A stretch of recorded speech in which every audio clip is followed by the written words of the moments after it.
السلام علیکم۔ مولا کائنات نے اپنی زندگی میں بہت سارے معاملات کو حل کیا، بہت سارے ایسے فیصلے کیے کہ لوگوں کی عقل جو ہے وہ دنگ رہ گئی۔ مولا کائنات نے لوگوں کی اتنی مشکلیں آسان کیں کہ لوگوں نے مولا کائنات سے مدد لینا ضروری سمجھ لیا۔ آج میں آپ کو مولا کائنات کا ایک معجزہ جو ہے وہ سنانے جا رہا ہوں۔ کرشمہ سمجھ لیں، آپ کرامت سمجھ لیں کہ آپ کا دور حکومت تھا اور نہر فرات میں طغیانی آ گئی، سیلاب آ گیا، تو جو آس پاس کے دیہات تھے، شہر تھے، وہ ڈوبنے لگے۔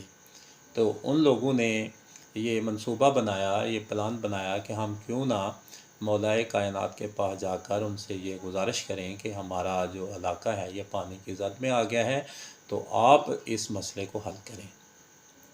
لہٰذا وہ تمام لوگ جو ہیں وہ مولا کائنات کے پاس چلے آئے۔ تو مولا کائنات نے جب ان کا یہ مسئلہ سنا تو آپ نے اپنا گھوڑا لیا، اس پہ سوار ہوئے، آپ نے اپنا امامہ لیا، دستار لی، اور مزے کی بات یہ ہے کہ آپ نے امام حسن مجتبیٰ اور امام حسین کریم کربلا کو بھی اپنے ساتھ لیا اور کہا کہ آج آؤ اپنے بابا کی قدرت دیکھو۔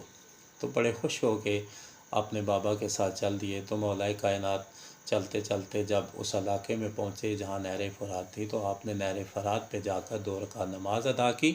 تو اس کے بعد آپ نے نہر فرات کی طرف اشارہ کیا۔ لوگ دیکھ رہے تھے، جمع غفیر تھا لوگوں کا۔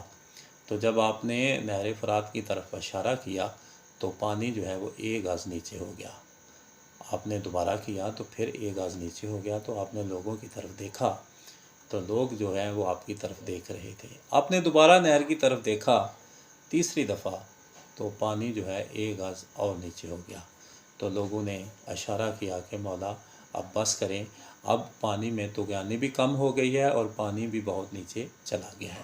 تو یہ معجزہ ہے مولا کائنات کا کہ مولا کائنات نے جب بھی لوگوں کو کوئی مسئلہ ہوا، معاشی ہوا، سیاسی ہوا، انتظامی ہوا یا روحانی ہوا، مولا کائنات نے اس کو حل ضرور کیا۔